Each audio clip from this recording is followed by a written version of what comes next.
നമ്മൾ ഒരു കാര്യം മനസ്സിലാക്കണം. ഒരാൾ ഗുണ്ടയായി കഴിഞ്ഞാൽ അയാളെ പിടിച്ച് കൊല്ലാനൊന്നും പറ്റില്ല. പുറത്ത് നടക്കുന്നു എന്ന് പറഞ്ഞു കഴിഞ്ഞാൽ അത് നിയമത്തിന്റെ ആ പരിധിക്കുള്ളിൽ നിന്നുകൊണ്ട് തന്നെ ആയിരിക്കാം അവർ 6 മാസം തടവ് അല്ല, ഞാൻ അങ്ങനെയാണ് ഒരു കാര്യം ചോദിച്ചോട്ടെ ശ്രീ കെ എം ആന്റണി, നിയമത്തിന്റെ ആനുകൂല്യങ്ങൾ ഇവർക്ക് ഒരുക്കി കൊടുക്കുന്നതിൽ പോലീസുകാർക്ക് ഒരു പങ്കില്ലേ? ഇല്ലാന്ന് പറയാൻ പറ്റുമോ? ഇപ്പൊ നോക്കൂ, ഒരു ഗുണ്ട അതിക്രമം നടക്കുന്നു, അവിടെ സാക്ഷി പറയാൻ ആരും മുന്നോട്ട് വരുന്നില്ല. സാക്ഷി പറയുന്നവരെ വിരട്ടി ഓടിക്കുന്ന ഒരു സമീപനം പോലീസിന്റെ ഭാഗത്തുനിന്ന് ഉണ്ടാകുന്നു. അതാണ് നേരത്തെ ഉല്ലാസ് ബാബു ചൂണ്ടിക്കാണിച്ചത്. അത് നടക്കുന്നില്ലേ? ഗുണ്ടകളുടെ മുന്നിൽ മുട്ടിടിച്ച് നിൽക്കുന്ന കേരള പോലീസ്, ഞാൻ ആവർത്തിക്കുകയാണത്.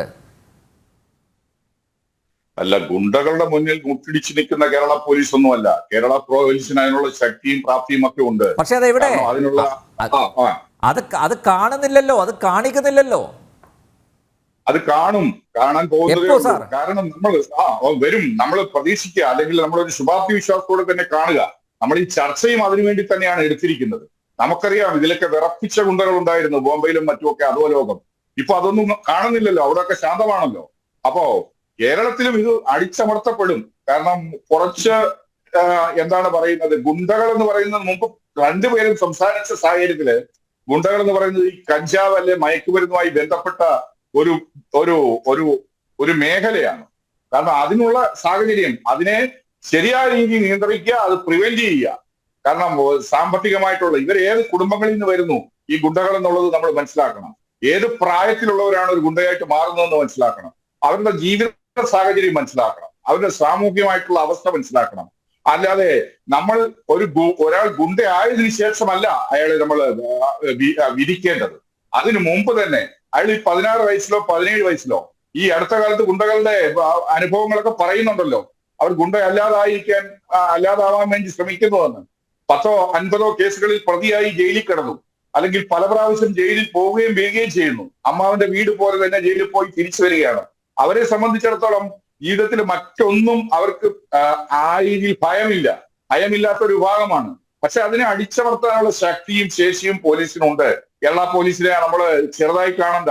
കേരള പോലീസ് ശരിയായ രീതിയിൽ ഏതെല്ലാം രീതിയിലുള്ള എത്രയോ കേസുകൾ തെളിയിച്ചിരിക്കുന്നു. ഇന്ത്യയിലെ തന്നെ ഏറ്റവും പേരെടുത്ത പോലീസാണ് കേരള പോലീസ്.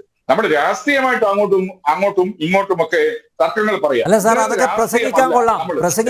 പക്ഷെ നമ്മുടെ പ്രവൃത്തിയിൽ അത് പ്രതിഫലിക്കുന്നുണ്ടോ? ശരിയാണ്, കേരള പോലീസിനെ അംഗീകരിക്കുന്നു. കേരള പോലീസ് കരുത്തുറ്റൊരു സേനയാണ്, അതിലൊന്നും ഒരു തർക്കവുമില്ല. പക്ഷെ നോക്കൂ, അവിടെയാണ് ഞാൻ പറയുന്നത് പൊളിറ്റിക്കൽ ഇൻഫ്ലുവൻസ് ഉണ്ടാകുന്നുണ്ട്. അവിടെ രാഷ്ട്രീയ താല്പര്യങ്ങൾ വരുന്നുണ്ട്. പല ഗുണ്ടകൾക്കും തിരുവനന്തപുരത്ത് തന്നെ, ഞാൻ പേരെടുത്ത് പറയുന്നില്ല, പാർട്ടിയുടെ ഗുണ്ടകൾ നിരവധി കേസുകളുണ്ട്. പല കേസുകളിലും അവർ ശിക്ഷിക്കപ്പെടുന്നില്ല, അവർ പുറത്താവുകയാണ്. അവിടെയൊക്കെ പോലീസ് ഒത്തുകളിക്കുന്നില്ല എന്നുള്ളതാണ്. സാക്ഷികളെ പോലും വിരട്ടുന്നത് ഗുണ്ടകളല്ല, ഗുണ്ടകൾക്ക് വേണ്ടി പോലീസാണ് സാർ. എനിക്കറിയാവുന്ന ഒരുപാട് കാര്യങ്ങളുണ്ട്, ഉദാഹരണങ്ങളുണ്ട്.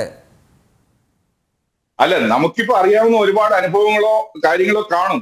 കാരണം അത് ഒറ്റപ്പെട്ട സംഭവമാണ്. കേരള പോലീസിന്റെ മൊത്തമായിട്ടുള്ള ആ ഒരു മുഖം എടുത്തു കഴിഞ്ഞാൽ അതിലെ ഗുണ്ടകളെ സപ്പോർട്ട് ചെയ്യുന്ന പോലീസ് എന്നൊക്കെ പറഞ്ഞാൽ ഏകദേശം എന്താണ് 1000-നോ ഒന്ന് കാണുമായിരിക്കും, അല്ലെ 10,000-ന് 10 കാണുമായിരിക്കും.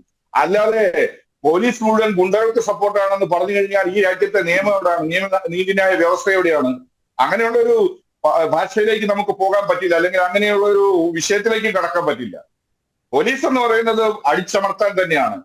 എവിടെയാണോ തല വെക്കുന്നത് അതിനെ അടിച്ചമർത്തിയേ ഒക്കൂ എന്നാണ് ഞാൻ പറയുന്നത്. കാരണം ചില ലക്ഷണങ്ങൾ കാണുന്നുണ്ട്. ഇപ്പൊ കാണിപ്പയ്യൂരും കുന്നംകുളത്ത് കടം കൊടുത്ത കാശ് തിരിച്ചു കിട്ടാത്തതിനെ സംബന്ധിച്ചിട്ടുള്ള വിഷയങ്ങളാണ്. ഇപ്പൊ ഇതിനകത്ത് ഈ ഇലക്ഷൻ കഴിഞ്ഞ സാഹചര്യത്തിൽ ഗുണ്ടകൾ അല്ലെങ്കിൽ ഗുണ്ടാ പ്രവർത്തനം പോലെയുള്ള സംഭവങ്ങൾ ഉണ്ടായിട്ടുണ്ട്. പക്ഷെ നാട്ടിൽ നടക്കുന്നത് മുഴുവൻ ഗുണ്ടകളുടെ പ്രവർത്തനം. അല്ല ആന്റണി സാർ, ഒരു പാവപ്പെട്ടവൻ അവൻ്റെ ഉപജീവനത്തിന് വേണ്ടി അല്ലെങ്കിൽ അതിജീവനത്തിന് വേണ്ടി അവൻ ചെറിയൊരു മോഷണം നടത്തുന്നു, അവനെ ഇടിച്ച് പരുവത്തിലാക്കുമല്ലേ? ഈ ഗുണ്ടകൾ സ്റ്റേഷനിൽ അവരെ കൊണ്ടുപോകുന്നത്, അതുപോലെ പോലീസ് സ്റ്റേഷനിൽ നിന്ന് ഇവരെ ഇറക്കി കൊണ്ടുപോകുന്നത്, ഇവരുടെയൊക്കെ ദേഹത്ത് കൈവെക്കാൻ ധൈര്യമുള്ള ഏതെങ്കിലും പോലീസ് ഉദ്യോഗസ്ഥനുണ്ടോ? ഒരിടിയെങ്കിലും ഇവനൊക്കെ കൊടുക്കുന്നുണ്ടോ? ഇത്രയും ക്രൂരമായി ഇപ്പോൾ തിരുവനന്തപുരത്ത് തന്നെ ഒരു യുവാവിനെ വളരെ ക്രൂരമായിട്ടാണ് കൊലപ്പെടുത്തിയത്. ആ ഗുണ്ടകൾ അവർ വലിയ എന്തോ ഒരു ധീരകൃത്യം ചെയ്ത പോലെയാണ് അവർ പുറത്തിറങ്ങി വരുന്നത് പോലീസ് സ്റ്റേഷനിൽ നിന്ന്. അതിനുള്ള അവസരം അതിനുള്ള ആ ഒരു പശ്ചാത്തലം ഒരുക്കി കൊടുക്കുന്ന ആരാണ്? എന്തുകൊണ്ടാണ് ഇവനെയൊക്കെ ഇടിച്ച് ഇവനെയൊക്കെ, ഞാൻ കൊല്ലണം എന്നല്ല പറയുന്നത്, ഇവനെയൊക്കെ വേണ്ട രീതിയിൽ ശാരീരികമായി കൈകാര്യം ചെയ്യാൻ കേരള പോലീസിൽ നട്ടലുള്ള, ധൈര്യമുള്ള, ആർജവമുള്ള എത്ര ഉദ്യോഗസ്ഥരുണ്ട്? താങ്കൾ പറഞ്ഞത് ശരിയാണ്, സേന കൊള്ളാം, നല്ലതാണ്. പക്ഷേ അടിക്കേണ്ടവരെ അടിക്കണ്ടേ? അതിനുള്ള ധൈര്യം എന്തുകൊണ്ടാണ് കേരള പോലീസിലെ ഉദ്യോഗസ്ഥർക്ക് ഇല്ലാതെ പോകുന്നത്? ഇനിയിപ്പോൾ നാളെ ഒരുപക്ഷെ വിരമിച്ചു കഴിഞ്ഞാൽ, പുറത്തിറങ്ങിയാൽ ഇവൻ പക വീട്ടും എന്നുള്ള പേടിയാണോ? ആണോ?